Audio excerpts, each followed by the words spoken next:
too much. No songs.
हाँ 73 हाँ हाँ हाँ हाँ वो थे ma'am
How to perceive the street to understand more generations and to work with NGOs or maybe do industrial psychology to basically help.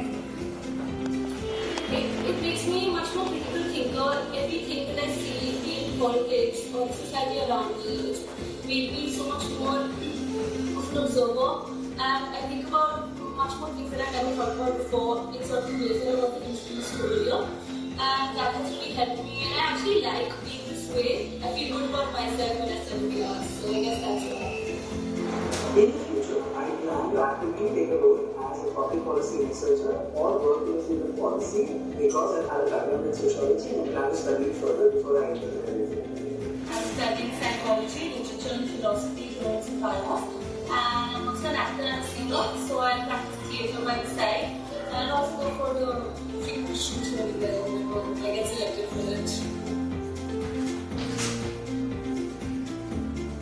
And then it's researching.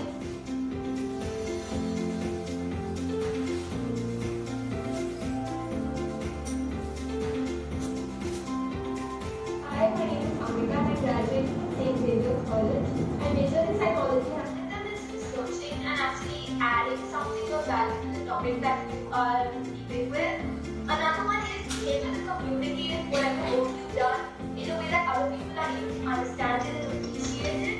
And I think my last point would be to be able to sift through and feel a lot of information and immediately be able to pick out what's important. If I get to major in psychology, I'm going to pursue clinical psychology and also clinical psychology. And I'm also going to continue to study theatre and literature and philosophy, which really helps me with my arts and theatre. I took the social sciences because I'm interested in how people behave and why they behave in a particular way. And that's also why I took psychology and anthropology because I wanted to explore how people behave as individuals and also in groups. It makes me a much more critical thinker. Everything that I see, be it politics or the society around me, it's made me so much more of an observer. And I think about much more things that I never thought about before in certain ways that I wasn't introduced to earlier. And that has really helped me. And I actually like being this way. I feel good about myself when I study the arts. So I guess that's why.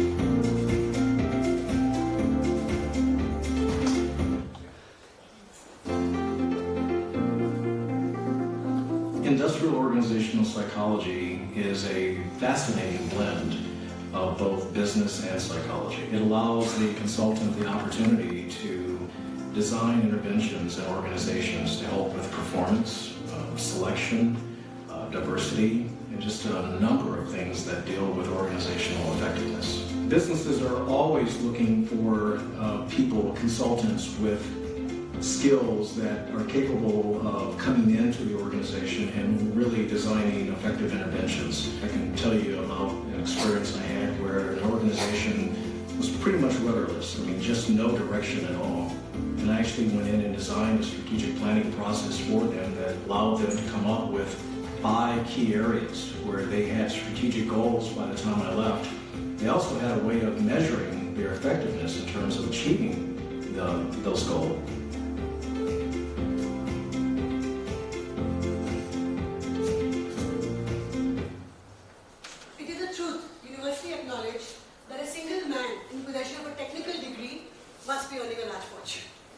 Now, while I've changed the words of Jane Austen around, what I'm trying to show is a trend that has prevailed in India over the last 5 decades. But the conversation is changing, the narrative is changing. We Indian parents, recruiters, companies are now moving slowly but surely from only focusing on science, technology, engineering and maths to actually also including the arts in it. And it's really important to understand how are these trends really evolving globally. The most recent data that I could actually pick out from one of the most prestigious institutes in the United Kingdom shows a master's in marketing intake, 24% of their class coming from the arts and humanities background. This is very important data that shows us how the trends globally are moving towards integrating students of arts and social sciences, humanities, liberal arts into more job-ready, skill-focused master's degrees. We're also looking at recruiters finally joining this tide of change. Recruiters from tech companies, recruiters from all over the world are now slowly accepting soft skills and the interdisciplinary approach that a social science student or an art student brings to their workforce. So it's important for us to have this panel discussion and to talk about these trends that are shifting. I'm Tripti Singh, ladies and gentlemen, welcome you to the first of its kind panel discussion that's focused entirely on how social sciences can make you job ready, stay relevant, and even pave the way for future success. And while I'm asking you to spend the next couple of hours exercising your brain, we actually have a stress ball looking like a brain to kind of bring the point home. I'd like Dr. Kimberly Dixit to please join me here and spend a few seconds introducing her educational consulting company to us before she starts off the panel.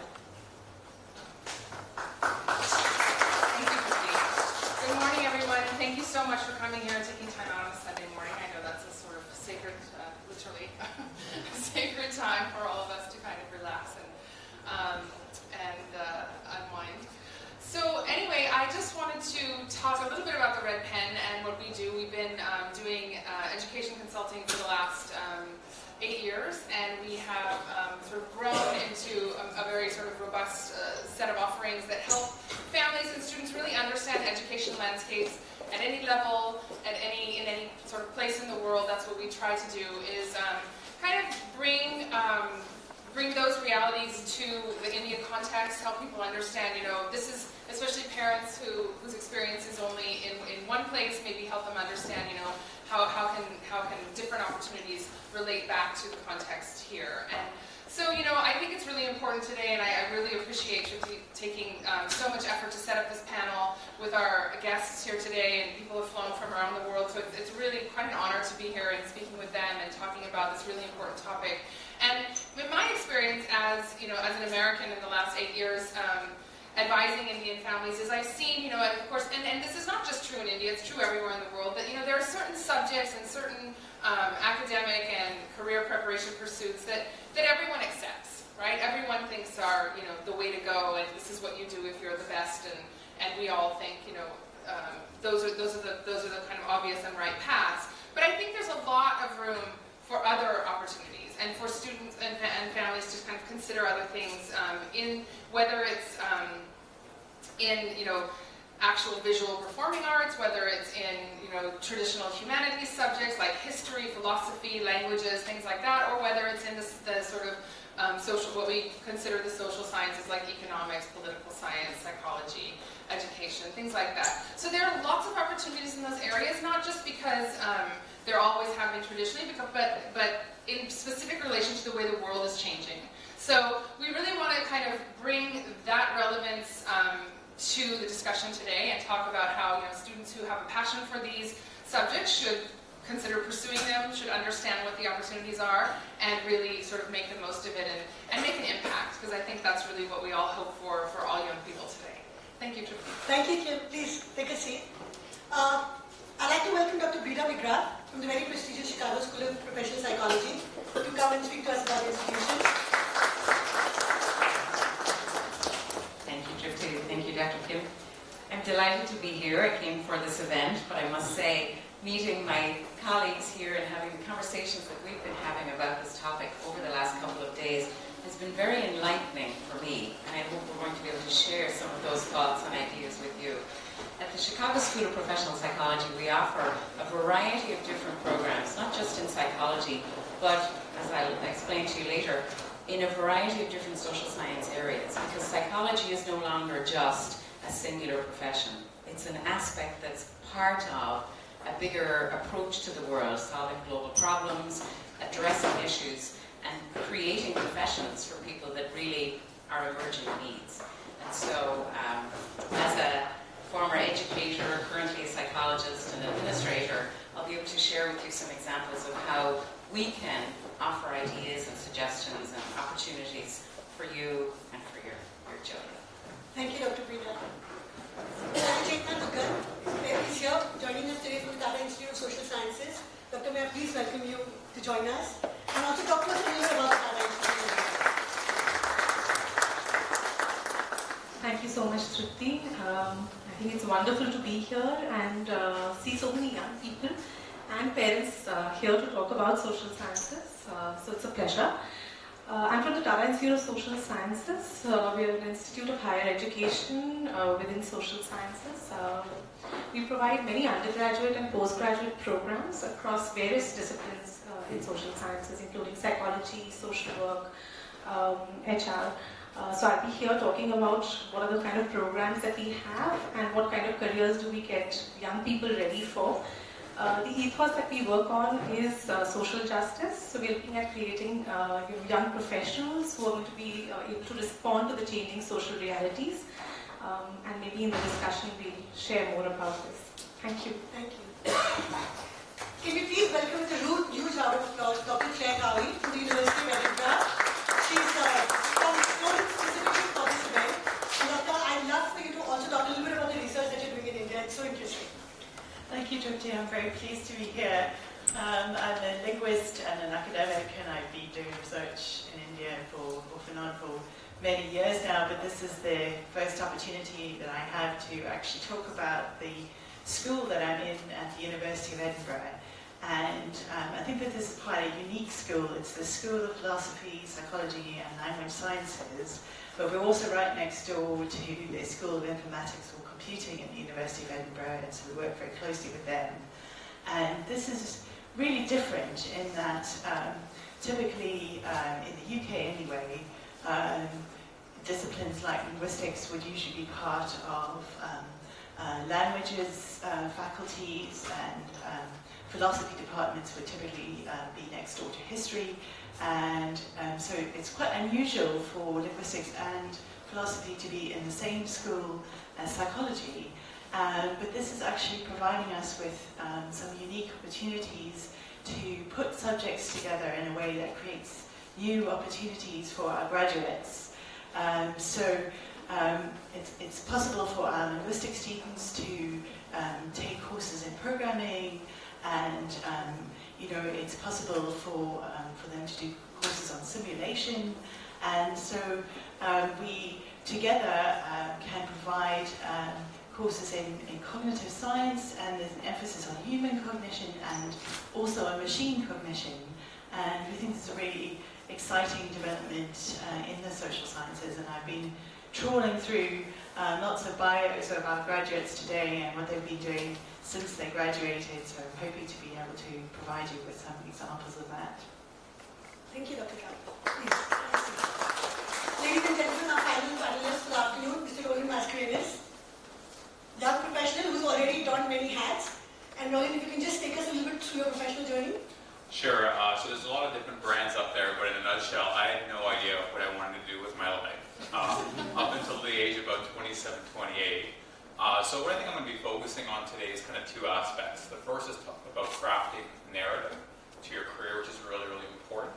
Even when you're not entirely sure of what you're doing, it's how to find the common theme throughout all the different jobs you'll take on. And the second is also about, it seems to be a binary. It's either you're in hard technical sciences or the liberal arts and social sciences. So how do you blend the two? And obviously there's certain constraints. Certain countries, certain environments are more innovative, but how do you find the right environments to blend those technical skills? Thank you, Roland. And your insights today, being the recruitment head of MXP, are going to be really insightful.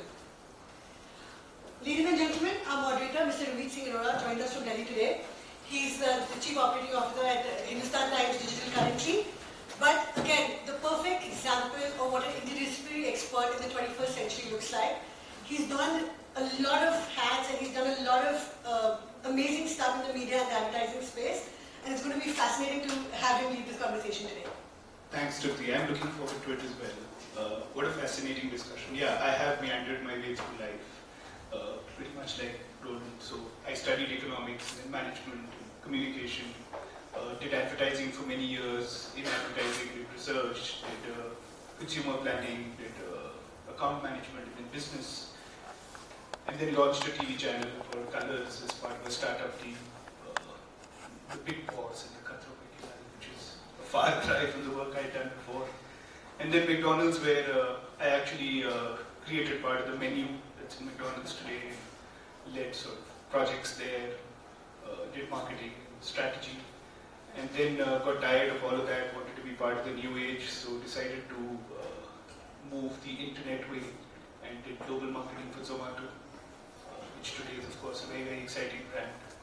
I now work for HT Media, a 90-year-old company transforming into a new age digital company.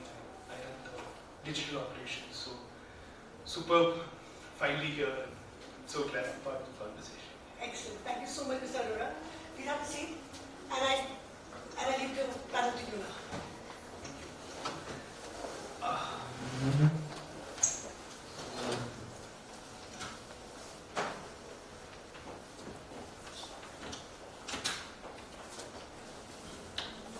So thanks for setting that up. We've got lots of experts in this table, so the best thing to do is jump straight to the experts. I think the way this is planned is for the next 25 to 30 minutes, we're going to have a chat among ourselves and then open it up to questions for everybody on the other side. I want to actually start with a 101 question, and I'm going to request Dr. Kimberly and Dr. Chetna to help me through this. The 101 question is, what are social sciences? Great place to start this discussion. It's a good question, because I think that whether right or wrong, I think geographically everyone has a different interpretation of what is a social science. And I don't know, again, that could extend to what are liberal arts, what are the arts, what are, so all these all this nomenclature and all these things do mean something different in different places, I feel, and I think that's okay. But just in terms of what we're talking about today, I think for me, I really feel when we talk about the social sciences, we're talking about, and I don't think I can list them all, but anything from something which is considered very hard, like economics, all the way to something like more like an anthropology or that's the range. So covering all the subjects. But what I think is really important about this definition, or if we want to work with it, is that all of those subjects are informed by what we traditionally think of as the humanities, which is again and I think what Dr. Cowrie said about the University of Edinburgh's configuration is very interesting because it's very different. But the humanities being philosophy, history, languages, English literature, things like that. Those often create the base historically for what have become the social sciences. So something like political science is obviously very, very informed by history. And international relations as well. So, I mean, international relations is informed by history as well as philosophy and all kinds of things. So we have to kind of think about these things in a relation to each other. It's not extremely helpful to silo them off. And I think more and more we see that even within more sort of technical fields and how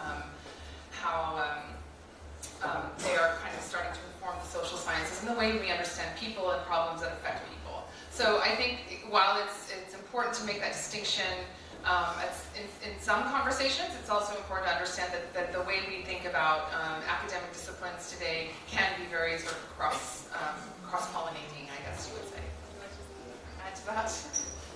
So I think this is a great start to the discussion about what really social sciences are and the disciplines that come under that. So I'll share a little bit about what my understanding of social sciences is, and one thing that we often discuss within the institute and in our discussions is that if we were to look at immediate experience of what I feel as a person, what I'm going through, and move from there to understand what happens in relationships between people, and then take it from there to understand what happens in society. Any discipline that moves across these three comes under social sciences in some way. Because my experience is not just my experience, or my narrative is not just my story or my narrative. It is co-constructed in my relationships, and the social structures, the policies, the systems that we are part of impinge on that.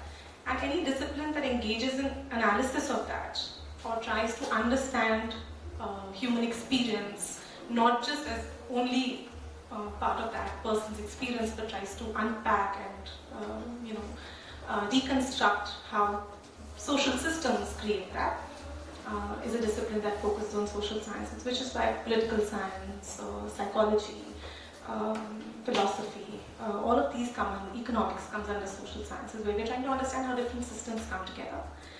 The other thing about social sciences, of course, is the interdisciplinary approach, which Kimberly brought up, that there is an interdisciplinary approach. We're trying to build knowledge across disciplines. At the same time, we're talking about social change as well. So someone who is a social scientist tries to understand social systems and therefore tries to create solutions for human problems by thinking about systemic and social change. So yeah, that's what I'd like to add to that. Thanks, and we'll come back to social change because I think that's a subject that's worth talking about a little more. But before that, I just want to stretch the 101 a little more. And I'm going to ask Dr. Prida and Dr. Claire for help in this one. Is this a new conversation everywhere in the world? Is this a recent conversation? What do you think is changing? Why is the buzz becoming stronger? It's a good thing, but what's happening? Is this really a new conversation? So I think the definition and the discussion around social sciences, from my experience, isn't a new conversation, because I thought you said it beautifully, that it's going from your own experience, observation of your experience, reflection on your experience. This is what we do as human beings. We like to talk about our experience. We like to find out a way to relate to another person and say, have you had the same experience? And then we like to discover, write about it, share, make it legendary. That's not new. Trying to define it, though, and figuring out how to apply it, and whether or not it can be a career, and we can make money out of it, or have it be your legacy or your profession, that's something that's become more important every year. I think as you think about, as young people, what you're going to do with your life. What I'm finding at the moment is very important is the meaning of what you're doing has become extremely important. Just because my mother wanted me to study medicine or law or one of those traditional things. In Ireland, that's expected. I come from Ireland. I'm sure it's somewhat similar in India. Just because I decided that that wasn't really what I wanted to do, that tripped me into thinking about what social sciences can mean for me. I may not have asked myself what that question was, but I knew that I was engaged in reflection. I knew I was engaged in observation, and I was thinking about questions that I thought were important in society. And I find that young people today are asking themselves, what do I want to do in this world? Not just, do I want to be a doctor? What name do I want over my door? They actually are asking themselves, what does life mean to me? Who do I want to be as a person? What do I want to leave behind? What do I want to do Monday, Tuesday, Wednesday, Thursday, Friday, and Saturday and Sunday? And that, I think, is a shift I'm seeing in the social science conversation today. And I think it's a challenge then for young people to engage in that conversation with parents. When you ask as a parent, so what are we going to do? What are you going to do next? The young person is often saying, it's not so much what the name over the door is, it's who am I going to be? Because I am who I am. Who am I becoming? And what impact am I going to have in the world? And I think academically, we sometimes struggle to bridge that conversation. We can say to parents, well, social sciences have been around for a long time. We've been studying psychology, education, political science, economics, all of these areas for a long time. But we haven't always been able to say, and this is the job, and this is the title that your son or daughter will have. And so that's the shift. I think we're all trying to become more comfortable with that. And we're struggling with it. I definitely find that graduates are asking those same kinds of questions. And what I've also seen is that where I am, the conversation is not so much about should I do social science, because there is a long tradition of doing social science, but typically the kinds of areas that people will go into after humanities or social science would be quite narrow. Maybe they would go into education and they would stay in that field for a long time. And what I see now is something completely different in that our graduates are trying to understand how their social sciences qualification can equip them for all kinds of changes in the workplace. And I can see that they're not only looking to do work in corporations, but they're also looking to do social enterprise. And what I've been struck by is how many of our graduates are working in social enterprise and have set up social enterprises, and that's something that's really struck me. What I've also noticed is that they're not necessarily following a very linear career path. They're doing a range of different kinds of work, and so that there's real changes in the workplace, and I think that our social sciences graduates are thinking about how what they're learning can actually equip them to in this very new kind of workplace. Which is a great place to bring Roland, because a lot of what I'm hearing from you is about also young people asking themselves, what could it mean to me? What does it look like as a life, as a career? What change I could make? Is the workplace in India ready for social sciences? Are we more accepting? I know when I went to college, it was all about engineers and doctors, maybe, and possibly architects and chartered accountants. But has the workplace evolved? Are we looking beyond MBAs and engineers, and social sciences real? Is the penny dropped? So I would say yes and no. I would say no because the perception is obviously that engineers, people correlate between intelligence, selectivity, selection bias, and so forth. So if you're getting into an IIT Delhi, IIT Bombay, therefore you must be much more intelligent. Now, whether that's verified, whether it's true, that's a whole other argument. But obviously there's a strong bias towards that. What I can say is that where I do see an opportunity for social sciences, and one of the reasons people tell me, as a Canadian, why did you move to Bombay and to India? And I said, look how exciting the small and medium-sized enterprise industry is here in India as compared to anywhere in the world. You have so many places they're looking for entrepreneurs and so forth, and as a result, they're looking for people that can think quite laterally. And in my experience of working with a lot of engineers, they're used to working within the confines of a certain structure. And a lot of social scientists, people that have a background, are used to dealing with a little bit more ambiguity as a result. So as a result, I do think there's an openness towards the social sciences. However, I do think the video clip in the beginning was a really good point, because it talked about industrial organizational psychology. So some of you might have heard that term, some of you might have not. It's basically, if you said, I really like psychology. Maybe you're like a 16-year-old girl and you couldn't figure out your boyfriend. I don't know, right? You have an interest in psychology, some component or another, right? And you try to figure it out. A good way of applying that is using it towards a certain context.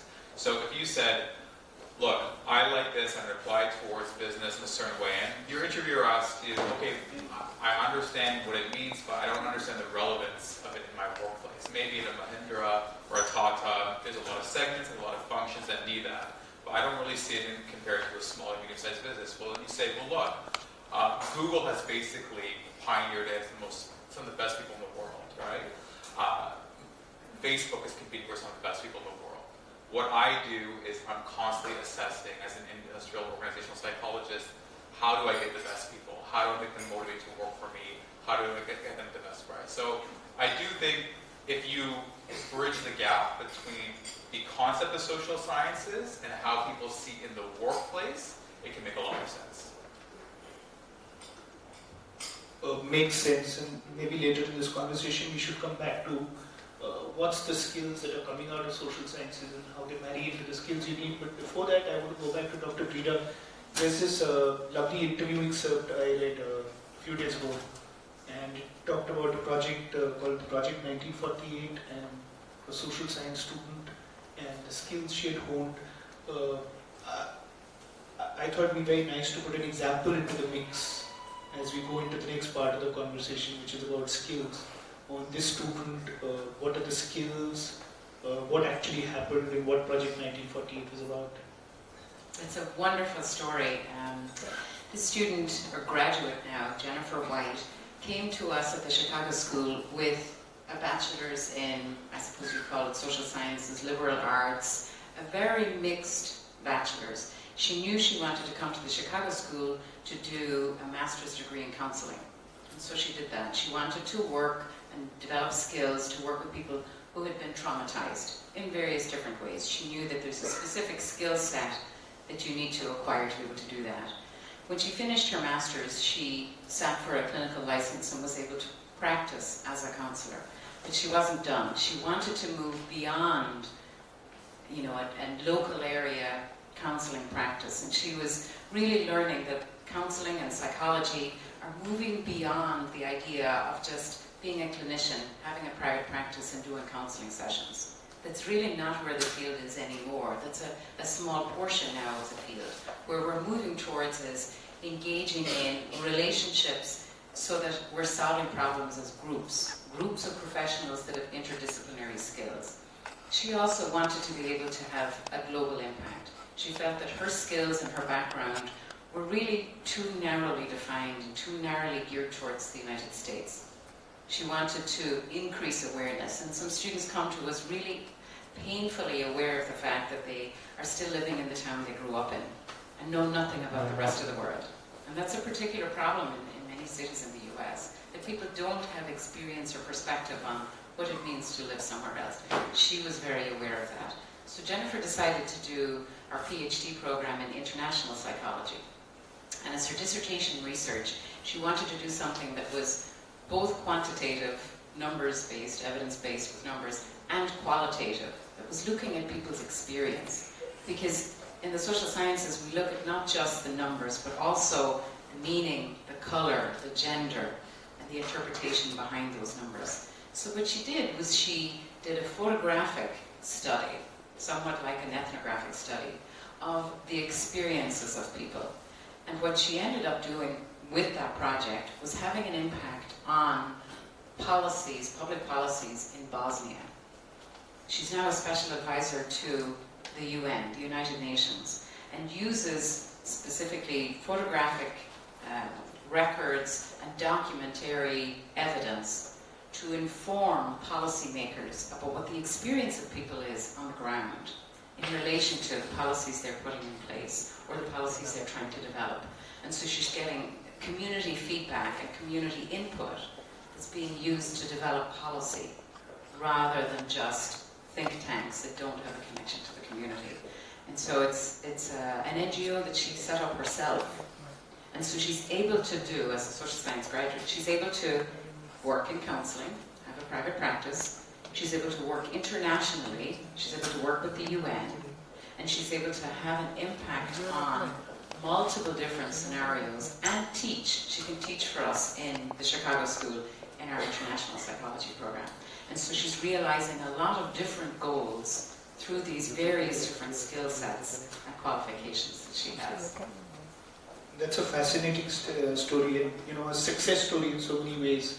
Dr. Chetna, I wanted to ask you, in the Indian context, you deal with lots of students and possibly also families. How is our version of success changing? How is conversation around what is success changing, or is it changing? I know there used to be the unidimensional definition of success, which is you should be able to make enough money. But that might have changed a lot, and I know you mentioned social change and social impact. I can tell you that when you do consumer research, when brands do consumer research, millennials come back and say social impact again and again and again. What does that really mean in terms of today's conversation? So two parts to your question, Ramit, if I've got that right. One is about, are the definitions of success changing, and then about social impact. So, success is a very interesting word, and sometimes people look at success as having an outcome related to it, and that's one version of understanding success. That is there an outcome? So, like you were mentioning, that is there a name on my board outside my room? Is there financial, benefits of entering a profession? But interestingly, if you look at the dialogue about success in the Indian context, and we might have all experienced it. So if you go to a senior person and you've had an achievement and you go and maybe get their blessings, they usually tend to say tarakki karo, which essentially means that I hope you progress further. And I think that success has a process component to it is something that we're recognizing more and more. That it's not only about reaching an outcome or getting an achievement, but it's a process of personal growth and about taking other people along. And that's an ethos which really is not very alien to us as a culture.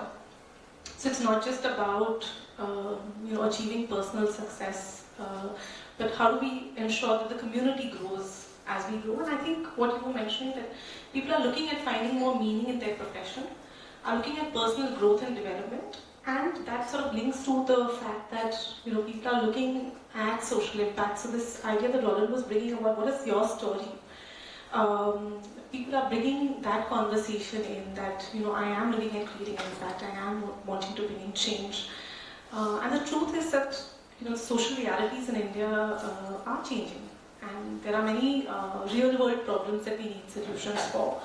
And young people are very, very aware now of those real world problems, and they want to get into the field to actually be part of change, rather than just be doing their own thing and be passive in the whole process. So I think, there are two parts to it. There obviously has been a dominance of certain kinds of professions like medical, engineering and law and all of that. But I think the discourse is changing. Dr. Clay, as the conversation more evolved as we move to the West, are families able to look at success the same way children would like to increasingly, or is there still the dissonance?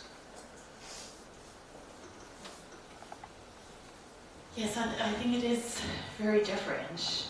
And what I noticed when I was looking at the stories of our graduates as preparation for this is how much of it is determined by their own mobility, and that suggests that they're making decisions much more independently of family than I think would happen here. So many of the stories that I looked at, people had made a decision that they wanted to stay in Edinburgh, and therefore that was going to determine what kind of work they did.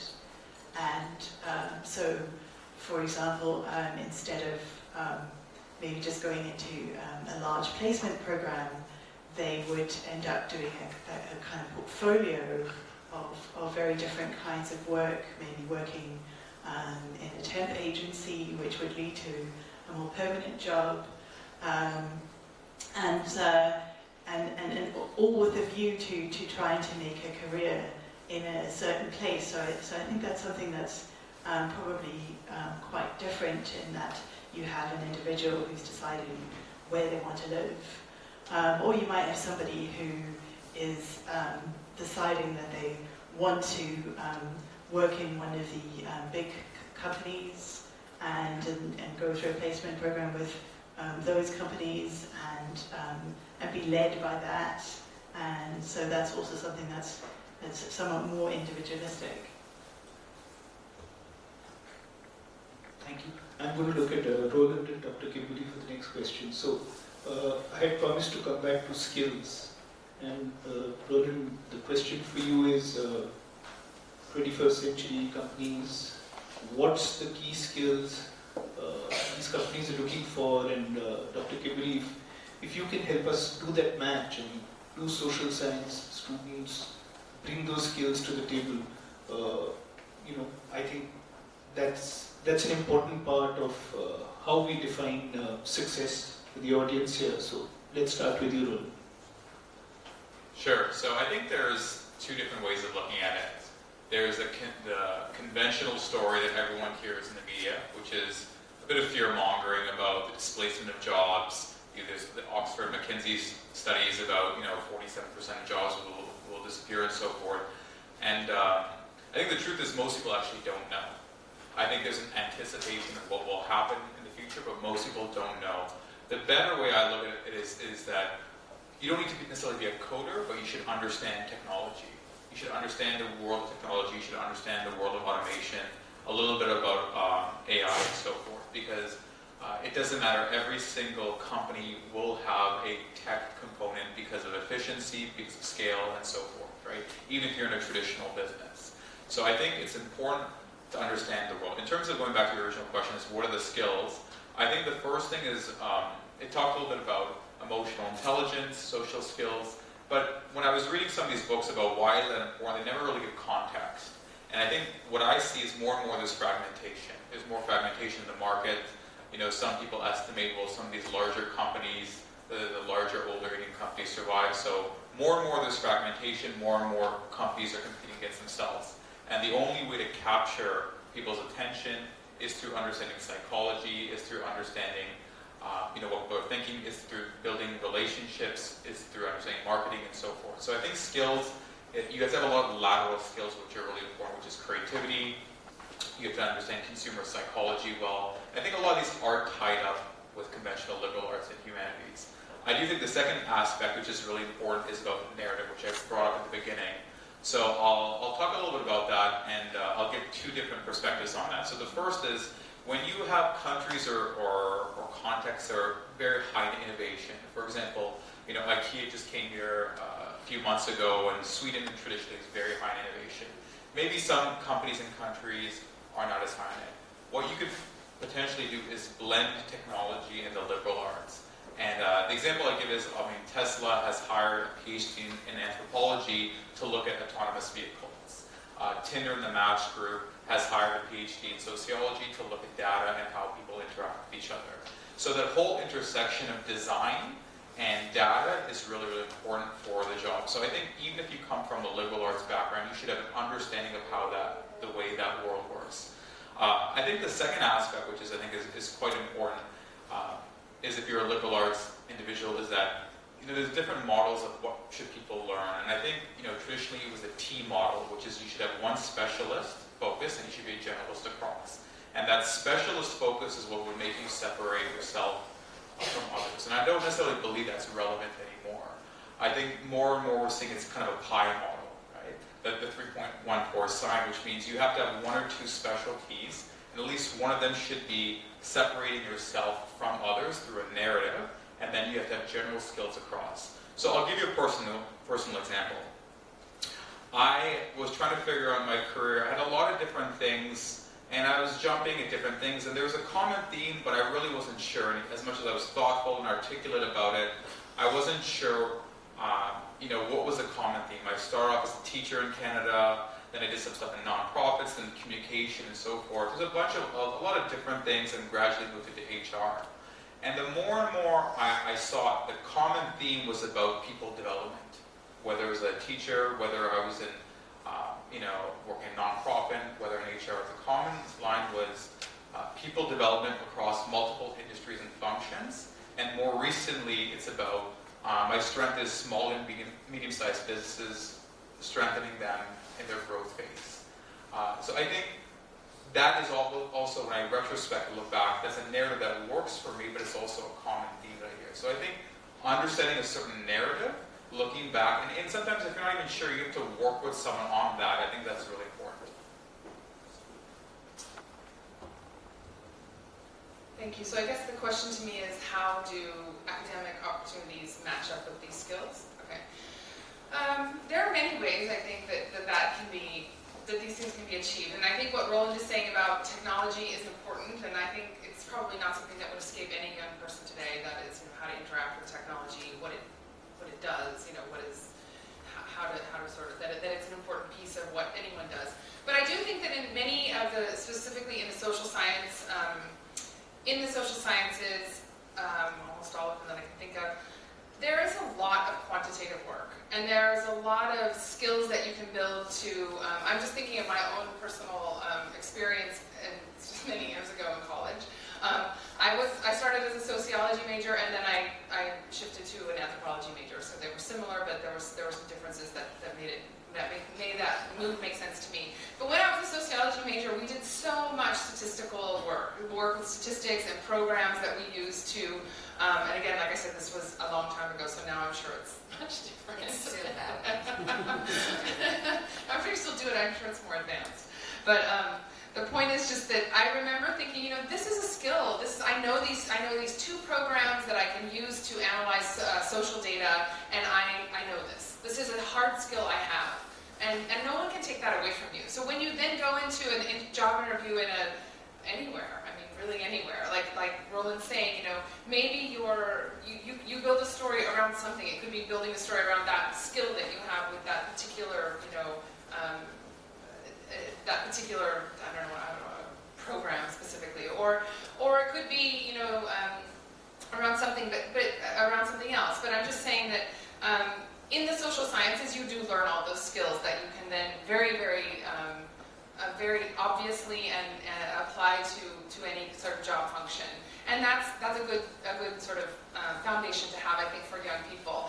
But having said that, I think one of the things that it definitely did for me, and I see this for other students, is having that thing, or having that story, and having that competence is a really important aspect of the skill that you learn in the social science or in anything that you have a passion for.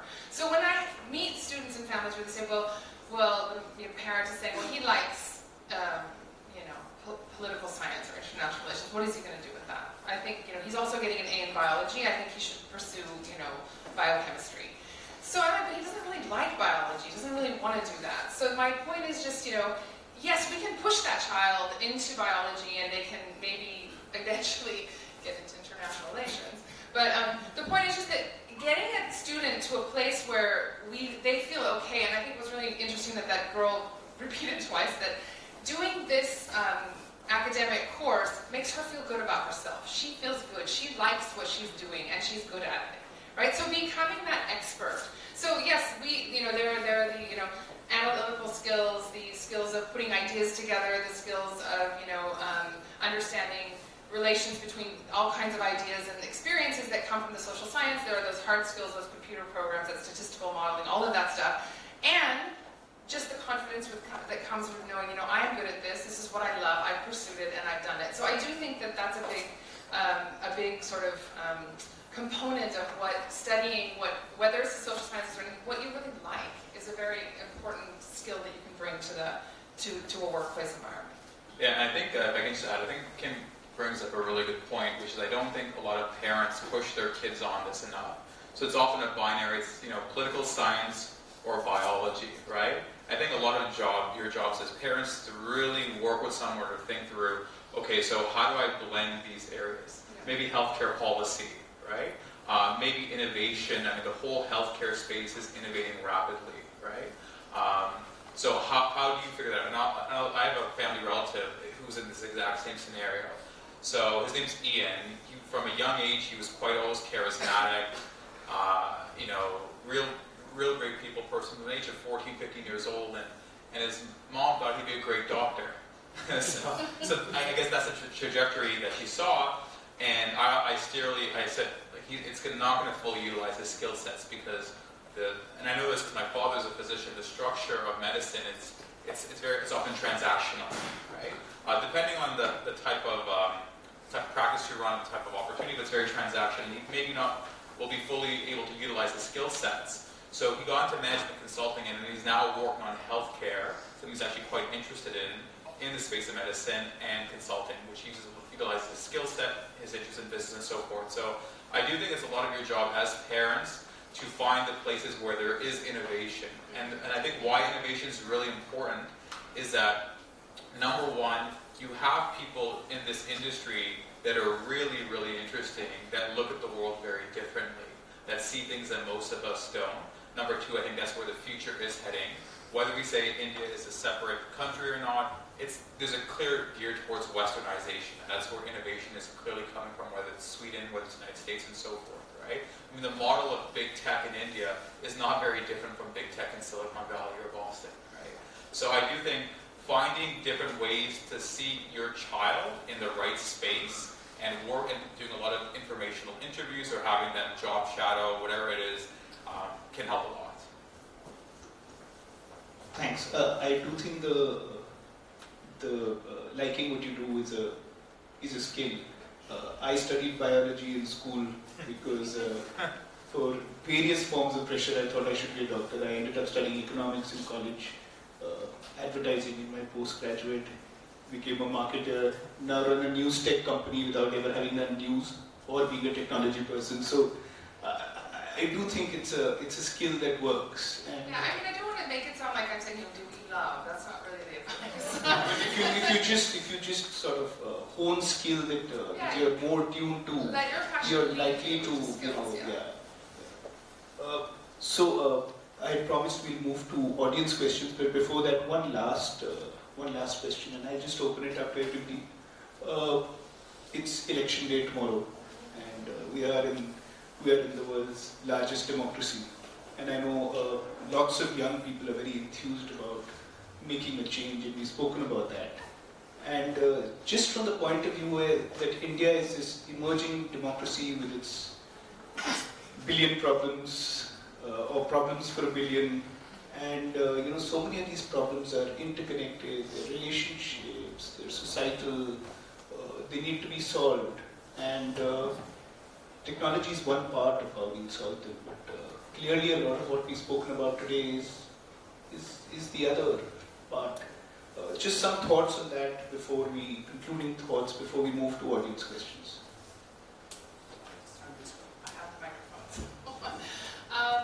I think this is a very good question. I mean, I think it's a very important thing to sort of just pick up on, and I think a lot of what we've said here today has already answered it, but just to articulate it, I think more explicitly, I think like we've been saying, this interdisciplinary approach to a problem. You cannot solve a problem like anything, like female infanticide, like farmers, the issues that farmers have with production, productivity, and things like that, with only technology. Technology is a big piece of what we can do, and but that information, the information, the knowledge, that we get from technology, or that technology helps us to spread, has to be interpreted. It's all contextual, and I think that when we see what people in development work, especially, are doing today, it's all. I think I was telling you guys earlier, it's something called systems thinking. You have to have a whole system on a problem, and I think that's in a very and one of those systems, or two, or three, or half of them, are going to be based in social science. They're going to be based in somebody who can, on the ground, pick up what do people need, what do they want, why is the policy that's in there right now not working, right? So what is it that is cultural, that is fundamentally driving people in that area or in that place to behave in the way that they are? These are things that only social scientists can really tell us. A piece of technology can tell us there's a mob, but who's going to tell us why that mob is there? Who's going to tell us why the violence is happening, right? So those are really important aspects of solving any kind of social problem. For democracy. Or otherwise. That's a different conversation. I think the fact that we are all here engaged in this conversation and putting aside other things that we could be doing on a Sunday or other places we could be, and that you're also here, is proof positive of how we feel about society, no matter what the country is, about the urgency of finding present-day solutions to pressing problems and participating in creating the present reality and the future society. And I think that's something that's essential to us, and that's partly why we show up somewhere like this. And this is what we believe about the educational system and the opportunities for young people today. I work in a place that puts social justice first, that makes sure that I can, come to an event like this. I don't think I would be as happy or as, meaningfully employed if I couldn't engage in this kind of work. I want to work in a place that understands that I'm from somewhere different, that I've lived in various different countries, that I was a teacher and then a psychologist and, now an administrator and do private practice and do all these different things. That's the reality that we want to participate in, and I think the fact that we're also, in our educational system, using technology as much as we can is meaningful, and I think it's the only way forward. I also think it's essential for us to understand that there are always going to be differences, and our job and our satisfaction lies in getting into the mud, getting into the thick of it all and participating, rather than imagining that we're going to have simple solutions or final solutions for anything. There's nothing about humanity that's perfection, even though we keep striving for it. Our only perfection is that we continue to try and that we imagine that's actually anything to do with being human. Perfection is not an aspect of humanity other than the evolution and development of humanity. So being in the fight or the development or the management or the creation of what it means to be human, what it means to be Indian, in all of the different definitions, that's what it's all about. And I think taking into account what's going on in the streets today, what's going to go on tomorrow, that's what a meaningful life is all about. And I think we have a better chance of creating global peace by doing that and being involved. So I think absolutely relevant question. With election discussions happening, we are talking about issues of employment, healthcare, education, all very, very relevant right now to our context. Coming from an institute where we work on these issues, our programs really cater to these areas. We look at providing solutions for education, healthcare, sustainability, development. The question is that, is it enough for us to just sit back and theorize? And education is looking very different now. Education is not about just theorizing or knowledge building, but at the same time also engaging in field practice. And I think more and more programs are looking at getting people on the field to work with key stakeholders, which include not just the community, which is really critical, so working with the community, but also working with policymakers, people who have a say in programs, and create that bridge between the community and different stakeholders. And I think that's something that this is really focused on, that how do we understand what problems we have, and how do young people, because we really believe that young people are, the real force behind change. So how can we sensitize them to real world problems and issues that we are facing in the country, and how can they understand it and develop the skills, like we are saying, to actually find solutions to it. So whether it's research skills or the ability to solve problems, or whether it's skills to reflect on ourselves and also be socially sensitive. So if we have all of those skills, we can actually translate that into meaningful work. Something that our graduates consistently say is that they're able to solve problems because they have a combination of qualitative and quantitative skills. So they're not just able to collect the data, measure things, and analyze, but they're also able to understand the human component of the data, understand the human behavior behind that data. And I think that is something that was common to all of the graduate stories that I looked at. And I also just wanted to leave you with two specific examples, again, of graduates who were also addressing social impact in their work. And one of them is Kirsten Smith, who is a graduate of psychology, so she's a clinical psychologist. She trained as an experimental psychologist, but she also, because she had specialism in PTSD and bereavement, she actually set up a bereavement charity, which she runs alongside her work in clinical psychology. Another graduate who stood out to me was Jack Scriven, who started off by using his research skills to actually research corruption in corporates, and that actually led him to think about the sort of company that he would really prefer to be working in, and so that led him to be involved in setting up further social enterprises, and he's now working for one called Firebuild. Sure. So I actually kind of interpreted the question a little bit differently. So I think you made a good point that the first thing we've been talking a lot is about the private sector, right? And there's going to be people in the audience that are like, it's a great role, but I have no interest in business, I have no interest in the private sector, and I don't care about tech. I care about social impact, I care about developing our society, that's what really reaches me. So I'll give it a few different tangential points which are really different, and I think they kind of relate to the elections aspect, because I'm a huge political junkie as well. The first thing I would say is, when it comes to politics, I think there's two really important skills. Okay? The first is reading between the lines, which I think is incredibly important for your child's development, career development. And I think what ends up happening is a lot of people, they come to their first job and they have no idea what they're doing. They don't know when to talk, when to listen, what language to use. And I think reading between the lines is really, really important when it comes to knowing how politics work. The second skill which I think is really, really important is,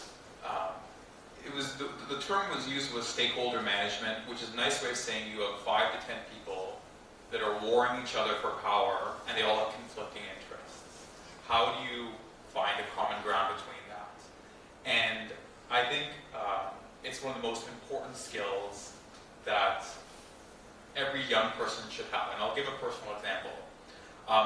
Basically, one of my first jobs when I was out of college, was working at this nonprofit. And I was being presented at the annual general meeting for this nonprofit as to lead the young adults. I was like 21 years old.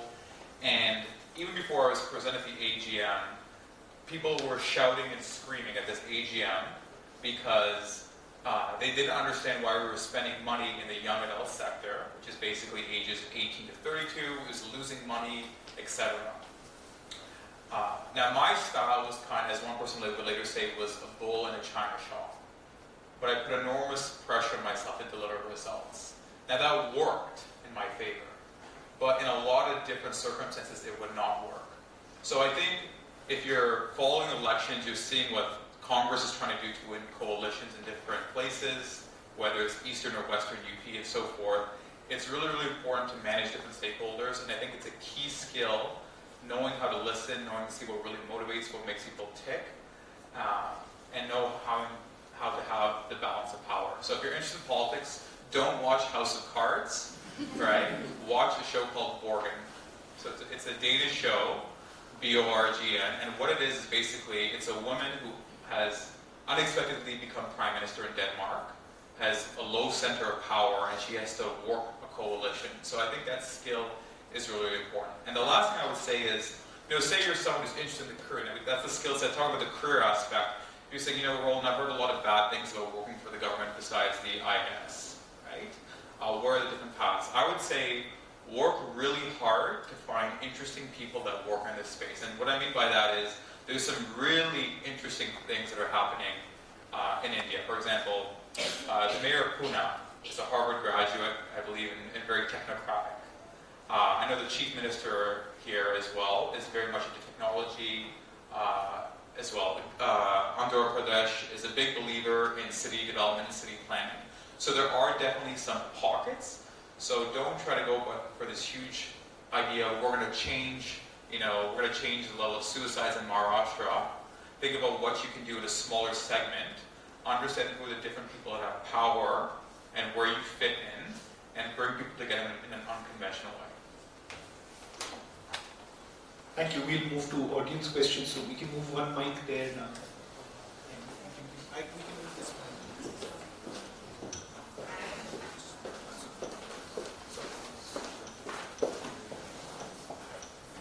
Hi, so thank you for that lecture. I mean, the discussion was very illuminating. I have a question which is, so a lot of what you were talking about, social sciences and social aspects, are very rooted to the community and the kind of culture that you are practicing in.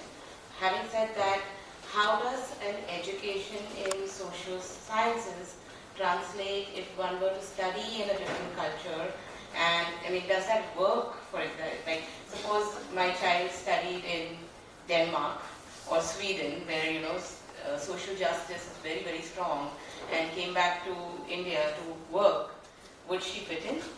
Same thing with another country. So, or does it make sense to stay, if you know you're going to stay in a country, then you do social studies there? Let's start on that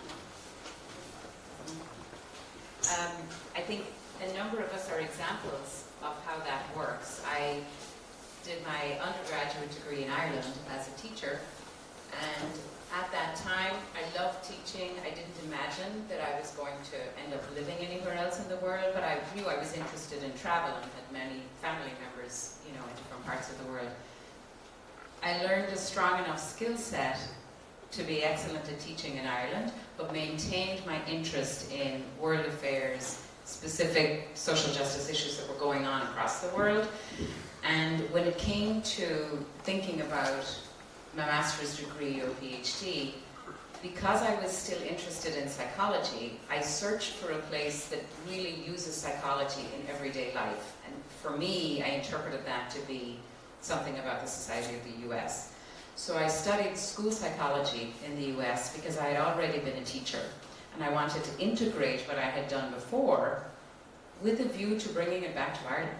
That was ultimately what I wanted to do, and like many people who end up in the US, you end up staying.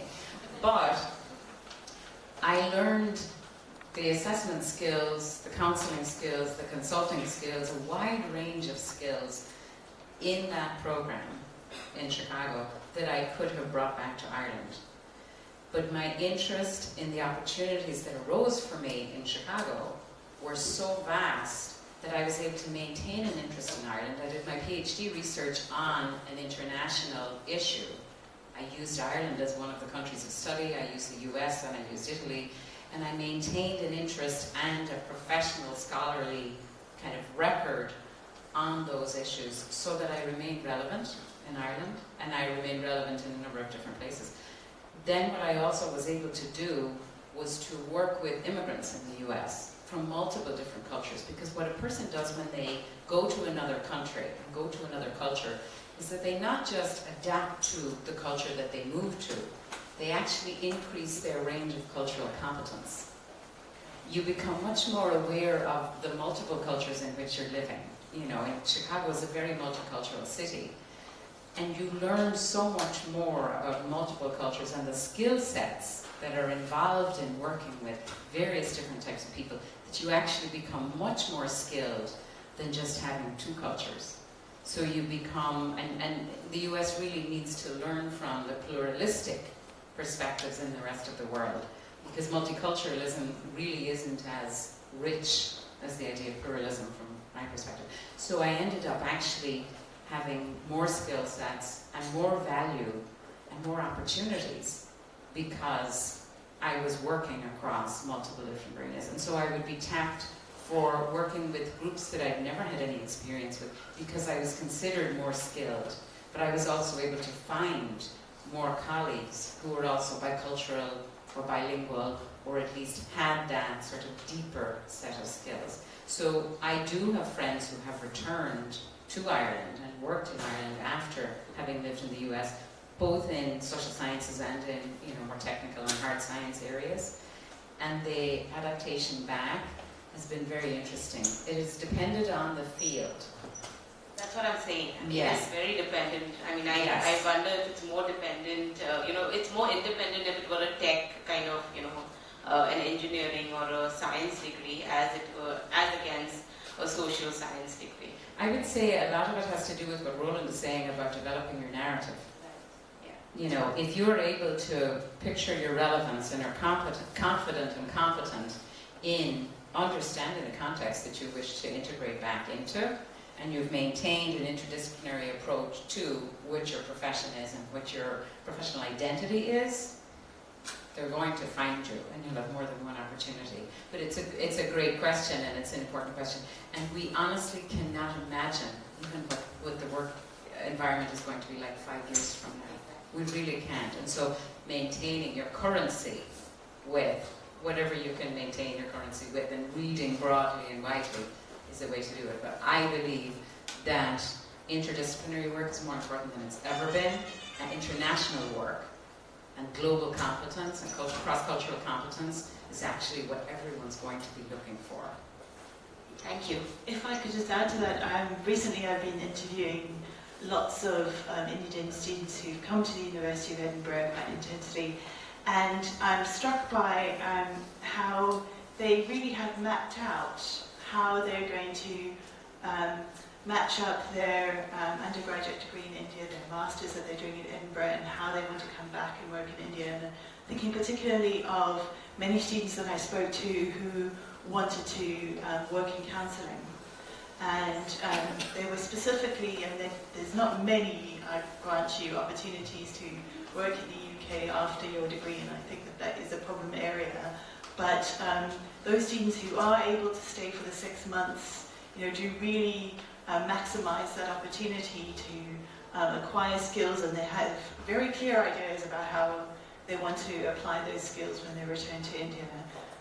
So this is something that all of the students I've really spoken to seem to have worked out relatively easily. And we have some graduates that we could put you in touch with who are back in India, having studied with us. Brilliant. That would be brilliant, yeah. So I actually have I've always, at least I think they're interesting stories. So I was interviewing at a job, and I was interviewing, talking to the guy, and he's the head of HR for this company. It's a well-established company, and all I knew was maybe 30 minutes to an hour for this job. And of this hour, we talked about for 35 to 40 minutes about pav bhaji and vada pav. We talked for 40 minutes about this. And we were talking about where we like to eat, what is our favorite, do I like poha, upma, and so forth. This is what we're talking about, all different things. And I think you can quickly understand where this is going. He's trying to see, you're a foreigner here, you might be foreign educated, but what is the extent of which you will bring your foreignness here? So if your child is going to study in Sweden, and they come down with a strong style saying, Sweden's like this, in Sweden we do this, it's going to irritate and turn off everyone. But if you read the context, read the culture, and then particularly say, well, I have some cross-cultural experience, which across the world everyone loves. It's an interesting story. There's a general belief that people with greater exposure have different perspectives that can advance things, and that your child will be able to bring maybe the best practice or interesting things that you can slowly develop over time. It'll be more successful in the end. Thanks. Anybody else? Thank you so much for the discussion today. So I actually work with Kim at the Red Pen, and we run the education consulting firm together. And what I gathered from today's conversation was just so many examples of how a social sciences degree can lead to a career, right? And again, when we work with young adults and families, I think the thing is that when you talk about somebody who's going to go study medicine, they can imagine what you're going to do as a doctor. Or if someone's going to be doing engineering, they're going to end up working in a tech field, or if they're going to work in a pharmaceutical company. It's very easy to imagine, right? And there are so many ways that a social sciences degree can lead to a career, and we've heard so many examples today. How do we get more examples and create this bank of careers that a social sciences degree can offer, so that parents are not as nervous when it comes to justifying a social sciences degree, or confident that yes, my child is doing a degree that they're going to enjoy and they will be fine and get a career out of it.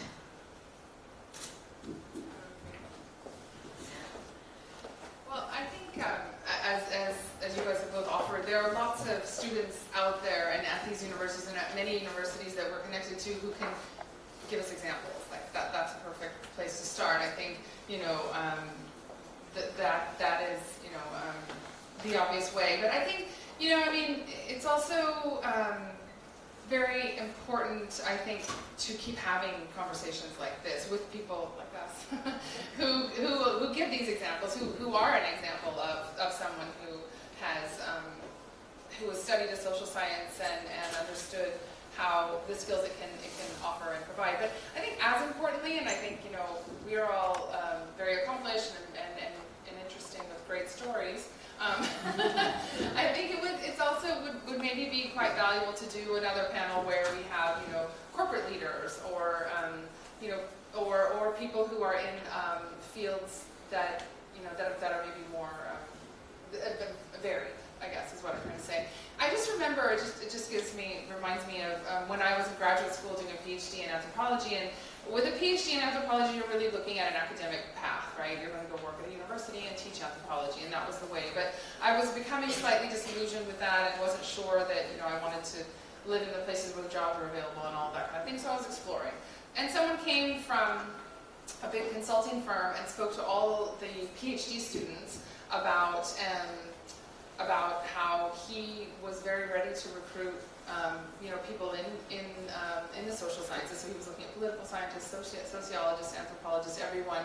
And he talked a lot about what those people had brought to his organization through the years and why he was interested in hiring them. And I think maybe more sort of events or corporate panels like that, where we can see industry leaders saying, you know, we will hire the graduates in these fields, and this is why. I think that would be very helpful.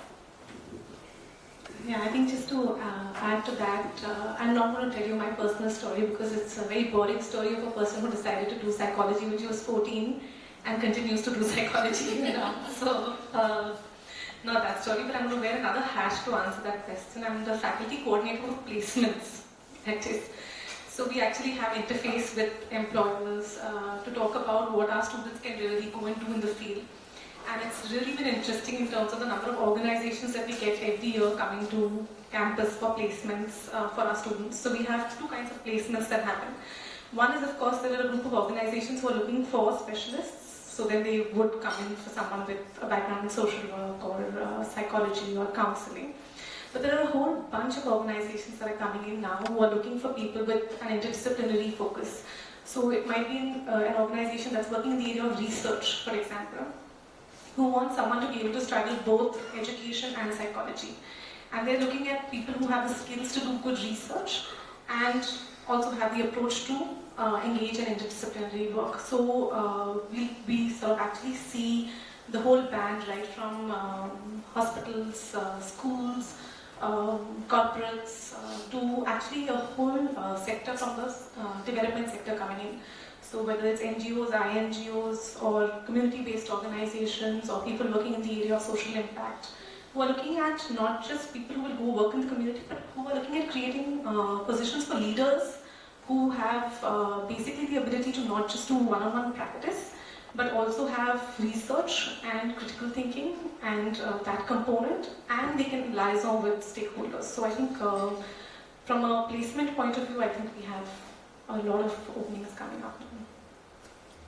Yes, two of the examples I was looking at were graduates who worked at Ernst & Young in quite different roles, and one of them had studied economics and philosophy, and his economics background it led him to be involved in economic modelling for Ernst & Young. But he said that 4 years of studying philosophy had made him very good at arguing with colleagues, debating, setting up positions, explaining things, and he said that the combination of those two things was invaluable, and absolutely I agree that that is certainly what these companies are looking for, is that combination. Another example of someone who was working in Ernst & Young, who was a psychology graduate of ours, and that was in IT risk management, and that was actually, a cognitive science graduate, so somebody who had really strong data skills,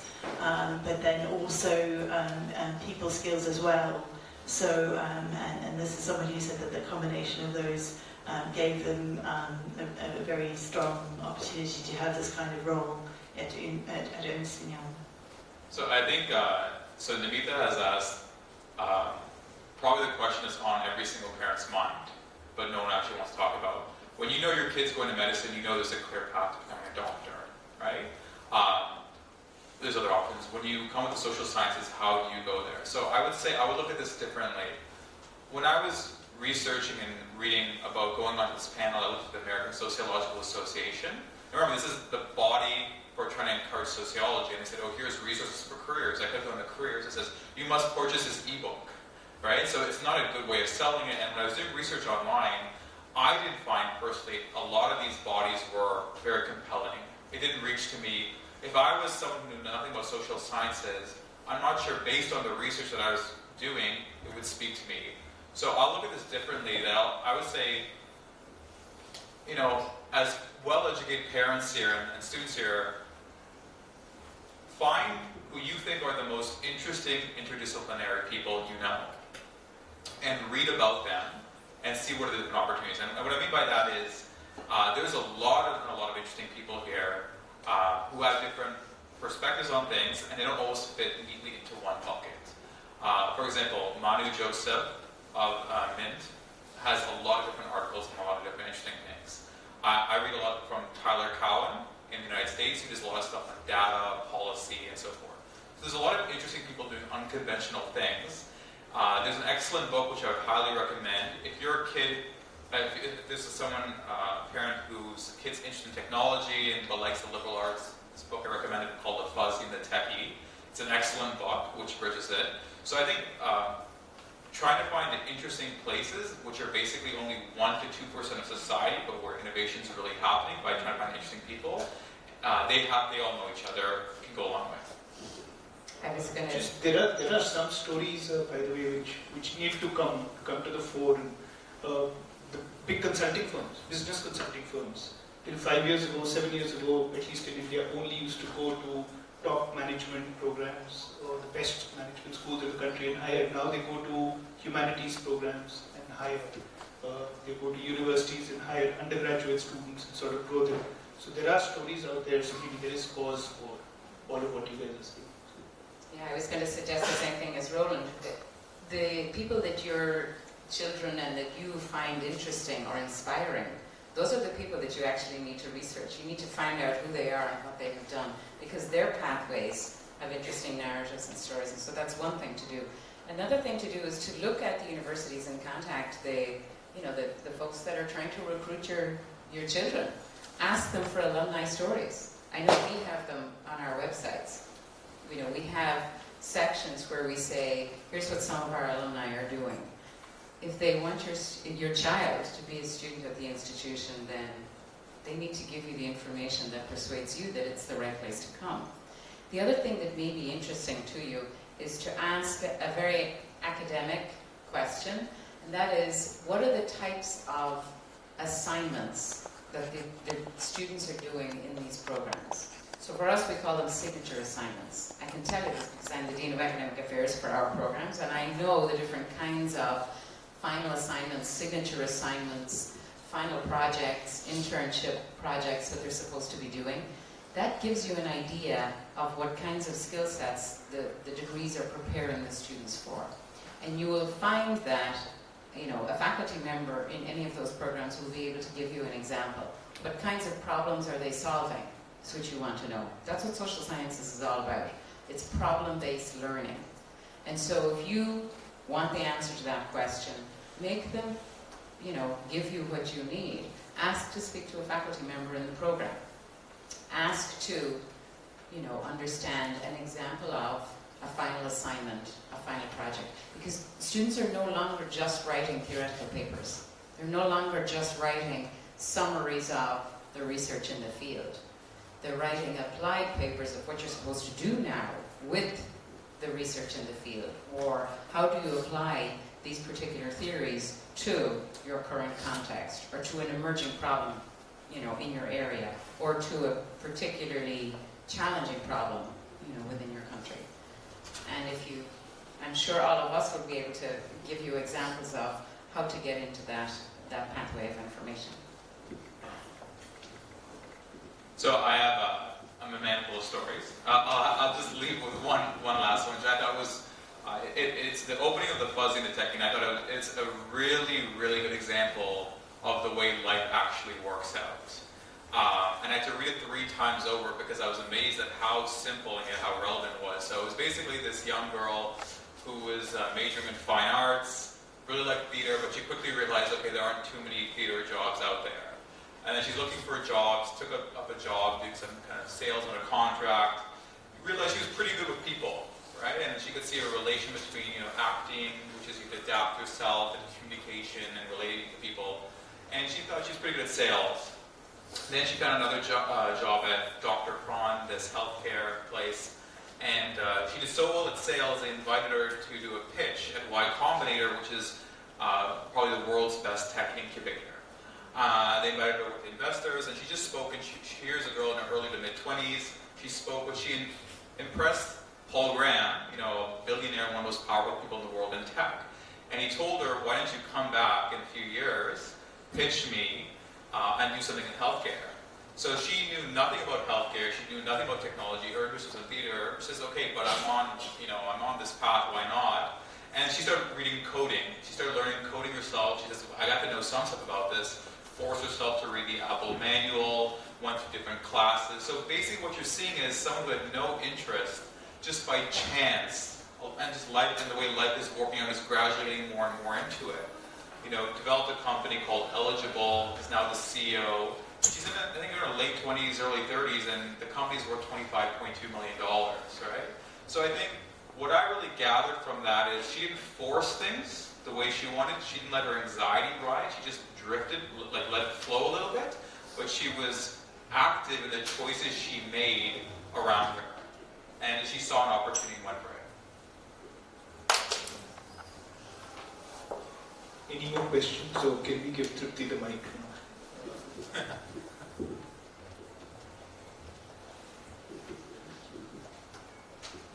I think we've spent some time listening, and I think it's going to take some time to process all of this information. So if at any given point in the coming week, next month, 2022, you think of something and you're like, I want to ask the Red Pen, what does this mean? Or how can I get some more information? Well, that's how you can actually reach out to us. My email ID is right there, and I'll be happy to answer your question. And if there are no more questions from the audience, then I'll just thank the panel formally, and then you can eat some snacks before we get on with our panel. Thank you.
Yeah, that's good.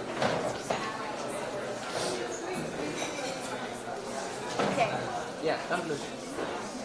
Ready? Yeah. Thank you.